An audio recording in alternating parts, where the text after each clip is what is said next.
Hello, my name is Sivan Eldar and I'm the composer of the opera Like Flesh. My name is Cordelia Lynn, I'm the librettist for the opera Like Flesh. My name is Maxime Pascal, I'm the conductor of the project, and this opera, Like Flesh, was the winner of the FEDORA Opera Prize 2021.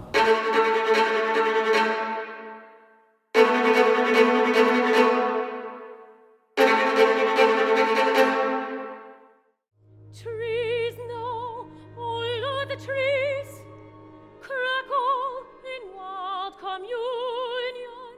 So Like Flesh is actually a very simple story. It's a love triangle between a forester, his wife, and a young student who comes to do research in their forest.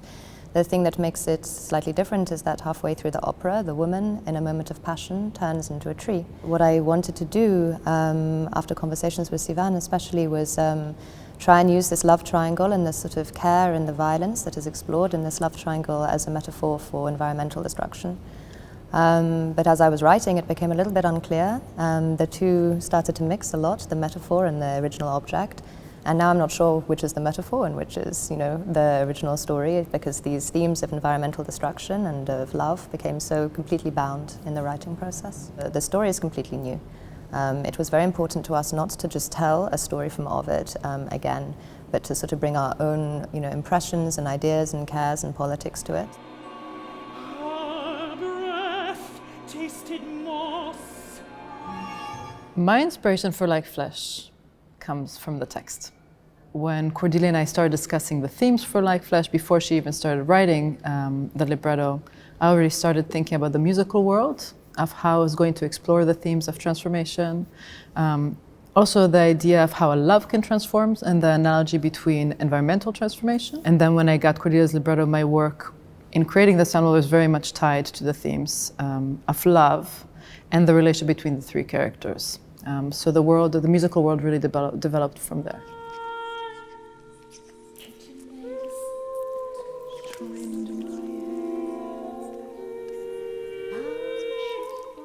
In the work we have the singers on stage, but they are also sometimes backstage or in the pit. In the pit we have the orchestra, and in the hall we have all the loudspeakers. We amplify the acoustic instruments and the voices. We have a synthesizer, and there is all this loudspeaker to have all the spatialization around the audience. Maybe the difference in such a case when I work in a total acoustic project, when we use the microphones, when we use the electronics, it needs a very, very deep listening. It's more challenging for the electronics musician, for Augustin Müller. He was performing in live the electronics as a cello player in the pit, but he's in the hall playing with the computer. In the music history, we don't have so much a long experience about being an interpret with such a dispositive. That is very challenging. So over 2 years, we really worked in the studio together to build the electronics, and then he has the role of really performing it like an instrumentalist, but to decide what it is, it's like we're building the instrument all together from the ground up. So it's quite a unique experience. She was envious. How many times must I press my body? It's our first opera for both of us. Because we've been working together on many previous pieces, so from solo and then with electronics, chamber, choir, we've really learned how to work together over a long period of time. That's significant because working with text and music is not easy, especially with narrative text, which is very different from working with poetry, for example. Because Cordelia is a playwright, so maintaining the truth of her dramaturgy musically and the truth of the text was very important for me. I have to learn how to write for her, because I wouldn't write the same kind of text for Sivan as I would write for another composer, because I think you have to think about each composer that you work with. How do they write? What is their music like? What's inspiring for them? Also, what's challenging for them? I think that is part of my job. Writing an opera changes you. I imagine for anyone, just because it's such an intense process. I would say 2 full years of really being inside it musically. For me to write it meant a lot of solitude, a lot of going inwards and trying to just find the worlds of the characters, of this music, of how and why they're singing things. You feel so fragile when you give it to everyone, because they have not lived inside your head for the past 2 years. Maybe what it changes is that you can trust a little bit more. For me, one of the great joys of being a librettist is when I hear the music for the first time. So in terms of learning, that's always a learning process for me. When I hear it and when I come to know it, and eventually I can sing it, very badly of course, because I don't sing.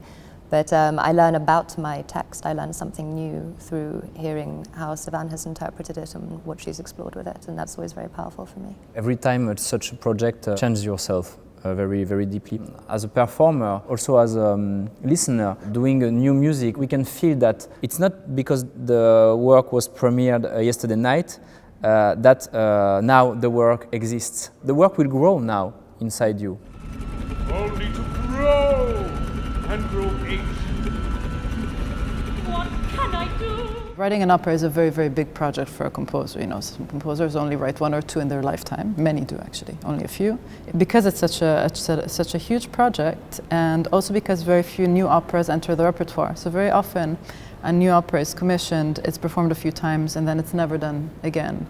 And we hope that, a prize like the FEDORA Prize helps also increase the visibility, and hopefully will mean that this opera will have a longer life, considering all the love and care and creativity and insanity we put into it. So I think that's our great gratitude for the acknowledgement from the FEDORA Prize.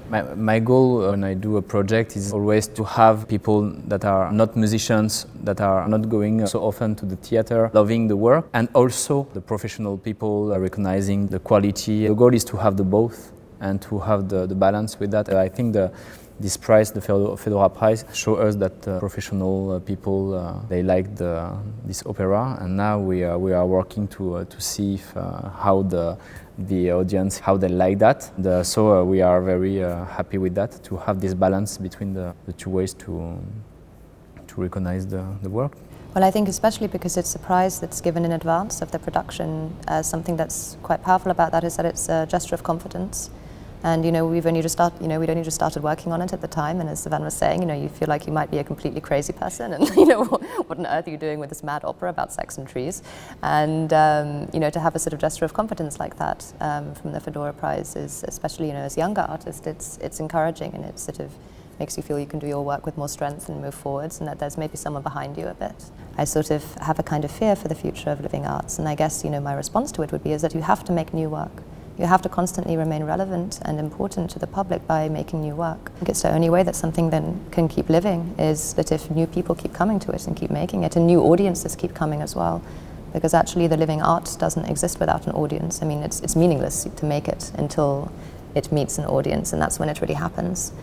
So I suppose we just have to keep making things that make people want to come, and then the whole experience can stay alive.